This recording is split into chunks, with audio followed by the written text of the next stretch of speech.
Compañeros y compañeras, un honor acompañarles en este debate sobre la construcción de paz con justicia social.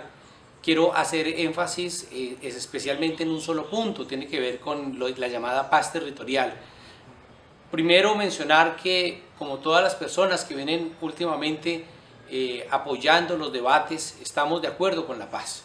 Vamos más allá del plebiscito y planteamos una paz con justicia social, una paz que sea transformadora.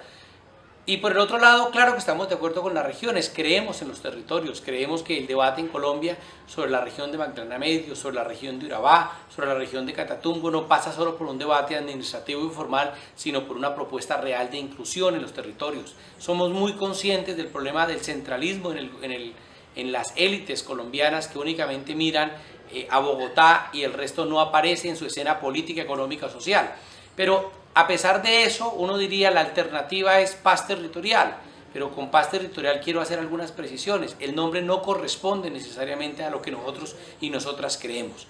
Paz territorial en últimas es una propuesta que está elaborando el gobierno, pero que tiene unos malos antecedentes. Lo primero, recordemos que en Colombia durante la época del presidente Uribe existió el famoso plan de consolidación. Este plan de consolidación apuntaba a establecer una continuidad del Plan Colombia y un reforzamiento de la presencia en los territorios del Estado a través de las fuerzas militares y a través solo de pequeños procesos y de pequeños proyectos que no tocaban para nada la estructura del Estado ni la política del modelo neoliberal.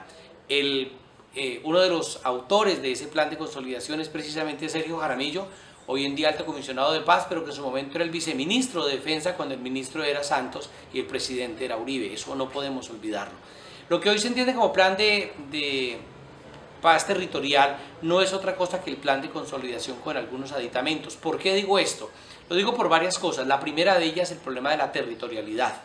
El territorio donde se plantea la paz territorial es algo así como 140 y algo de los municipios de Colombia. Es decir, sufrimos un conflicto colombiano que arrasó, que afectó, que causó un impacto a lo largo de todo el territorio nacional, pero hoy nos lo quieren reducir únicamente a un grupo pequeño de municipios, cuando hay políticas nacionales que tienen que ver con esa construcción de paz. Es decir, primero, hay un deseo de no tocar el país como nación, sino tocar solamente unas pequeñas regiones. Segunda cosa, de hacerlo a través de proyectos. Entonces no se quiere hacer políticas para la paz, sino proyectos para la paz. Eso es terriblemente peligroso, porque al final pervierte también el movimiento social, el movimiento político, en la medida en que se queda buscando unas donaciones, unos presupuestos, unas cosas materiales y no plantea unos debates de fondo. Eso se hizo en Afganistán durante más de 10 años y la historia ha demostrado que es un fracaso por completo. Los proyectos no generan desarrollo. Mozambique es otra prueba, Haití, países donde se hicieron muchísimos proyectos multimillonarios, pero que no produjeron un cambio porque no iba acompañado de una política de Estado. Y la tercera cosa en la que nos enseña Afganistán es que esos proyectos hechos a través de ONGs, no relacionadas con la sociedad, alejados de las comunidades, pues terminan por convertirse en lo que ya conocemos en Colombia con el nombre de operadores, y es decir, personas que implementan una política a través de proyectos, pero que no tocan la política social, ni tocan la distribución de la riqueza, ni tocan el sistema de impuestos. Esos tres errores los tiene hoy en día el proyecto de paz territorial. Por un lado, es un proyecto que está mirando solo a unos municipios. Segundo, es un proyecto a corto plazo porque además no hay muchos recursos. Y tercero, a través de operadores. Esos operadores se hacen bajo la lógica de cooperación, donde lo importante no es la felicidad de los pueblos, sino el indicador, el marco lógico, el árbol de problemas, la eficacia y la eficiencia.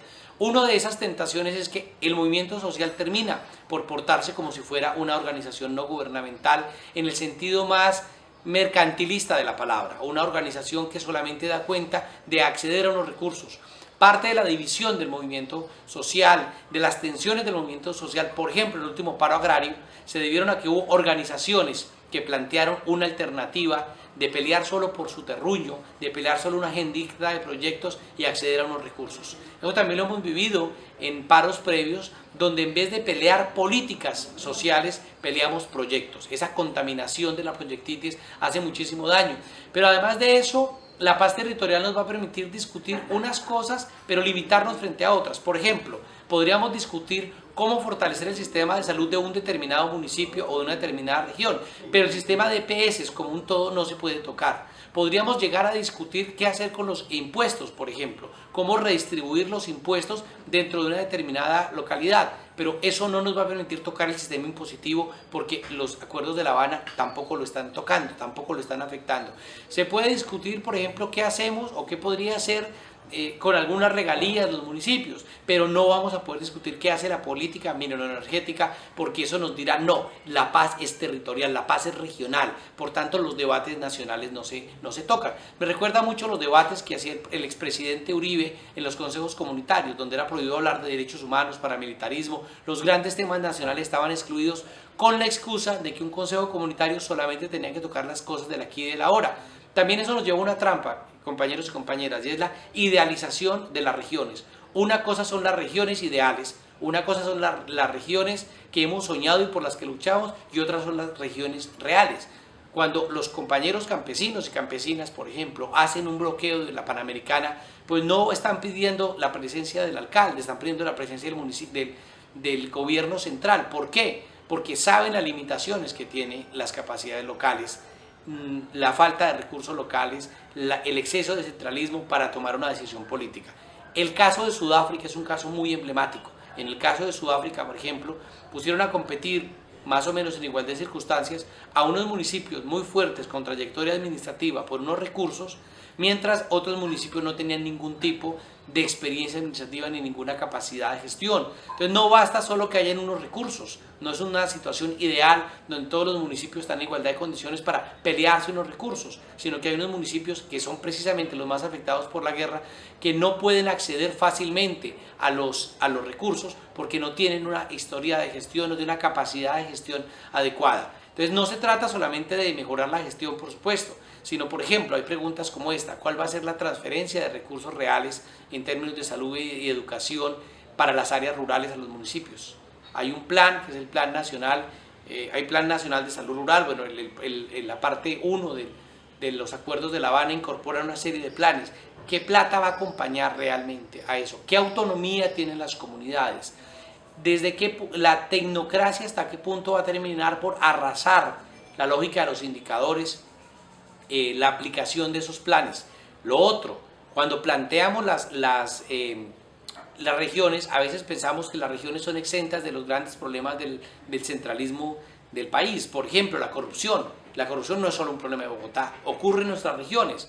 Entonces, la paz territorial va a enfrentar el problema en las regiones en términos de corrupción, va a enfrentar el problema en las regiones en términos del paramilitarismo, que en este país también es un proyecto regional. Es decir, idealizar las regiones poco nos ayuda. Sé que es políticamente incorrecto hablar mal de las regiones, sé que es de muy mal recibo cuestionar la paz territorial en esos términos, pero quiero llamarlo la atención, compañeros y compañeras, a que solo mediante una mirada crítica de las tareas de implementación, de lo que se viene encima en materia de implementación, podemos avanzar hacia una paz estable y duradera. Las posibilidades que abre el proceso de paz hay que aprovecharlas. No solo, uno, conociendo seriamente el contexto en que nos movemos en las regiones; dos, leyendo lo acordado en La Habana; y tres, mirando el espacio político de la implementación. Y ahora, el movimiento social no puede reducirse a la implementación, no somos simplemente implementadores de una agenda de paz, sino que corresponde, dentro de la idea que algunos compañeros y compañeras han difundido de Mesa Social por la Paz, en el sentido de buscar un espacio ya no para que negocie las FARC, el gobierno, el ELN o el gobierno, sino que para que la sociedad tenga una voz participante para decir cosas. Entonces, en este sentido, yo me despido, les estoy planteando el debate. Creo que es un debate profundo, es un debate libre de pasiones, de regionalismos, que en este país hay sectores profundamente regionalistas que poco ayudan a entender la dinámica política, y darnos cuenta que no podemos caer en una discusión donde una región empieza a pelear contra otra y empezamos a destrozarnos por acceder a los recursos. El problema no es quién llega más rápido a la meta de la carrera por los recursos, no. El problema central es si somos capaces de construir un país de regiones, pero donde haya igualdad, donde la gente no tenga que pelearse el mendrugo de la cooperación, el regalo, la dádiva del Estado, entregada además como si fuera limosna y no un derecho a las comunidades para construir un proceso de paz. Los procesos de paz en un país que sigue siendo un Estado, que sigue siendo, a pesar de ser nación de naciones y a pesar de que en la realidad es regiones, administrativamente con un gran peso en el centralismo, no puede construirse una paz solamente en las regiones. Eso me parece que es una contradicción. Ahora, Sí se puede construir una paz desde las regiones. Entonces desde ya invito a los compañeros y compañeras que creen comités de seguimiento, de veeduría, de acompañamiento a esos procesos de paz y que seamos capaces de estar todos los días machucando en la exigencia de la implementación de lo que el gobierno y el Estado colombiano y las FARC se han comprometido a cumplir en esta primera fase. Por supuesto, tenemos pendiente la mesa entre el Ejército de Liberación Nacional y el gobierno, por supuesto, avanzar en procesos sociales y por supuesto, dar la lucha mucho más allá incluso de lo acordado en La Habana. Muchas gracias.